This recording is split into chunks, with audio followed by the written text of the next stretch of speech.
While millions lose their minds over football, you feel nothing. And that quiet difference says more about your psychology than the entire sport ever could. Most people can talk for hours about football.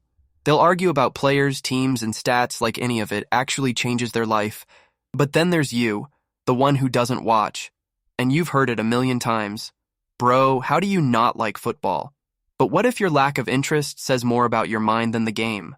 See, not watching football isn't about being different. It's about where your attention goes and what your brain actually values. Psychologists call it value dissonance. When society loves something your mind simply doesn't connect with. And that's not rebellion. That's awareness.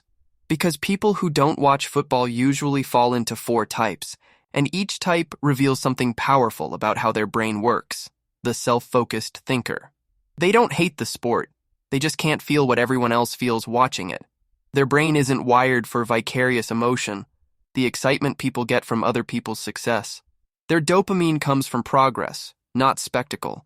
So when the stadium explodes over a goal, they're thinking, why should I care about people I don't even know? Psychologically, they have low external validation needs and high self-determination. They don't chase belonging through shared emotions. They find meaning in personal growth. People see them as cold, but the truth is, they're independent thinkers who see no reward in watching others win. The disillusioned observer. They used to care. They used to watch every match. But eventually they saw through it.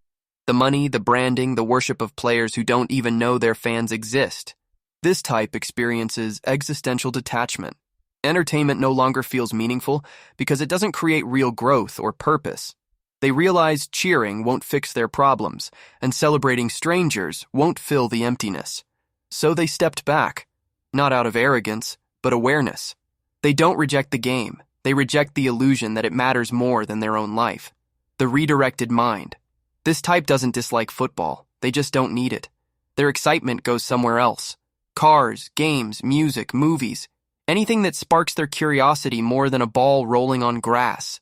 For them, it's all about how their reward system works. Psychologists call it diversified stimulation patterns. Their brain gets dopamine from variety and relevance. They want experiences they can interact with, analyze, or feel a story in. Football feels repetitive and predictable. But a new car model, a deep game, or a great film gives their mind novelty, mastery, and connection all at once. They're not passionless. They just invest their passion where their world feels alive. And then there's the honest group. The ones who say, why should I watch millionaires kick a ball while I'm broke, stressed, and trying to survive? Watching them live their dreams just makes me feel worse. This group doesn't hate the sport. They're just honest.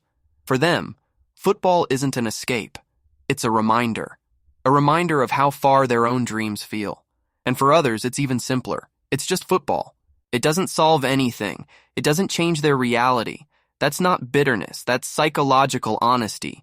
They see the world through practicality and emotional self-protection. Why invest energy into something that gives nothing back? They're not numb. They're tired of illusions. So maybe you don't watch football because you're lazy. Or maybe you simply see life differently.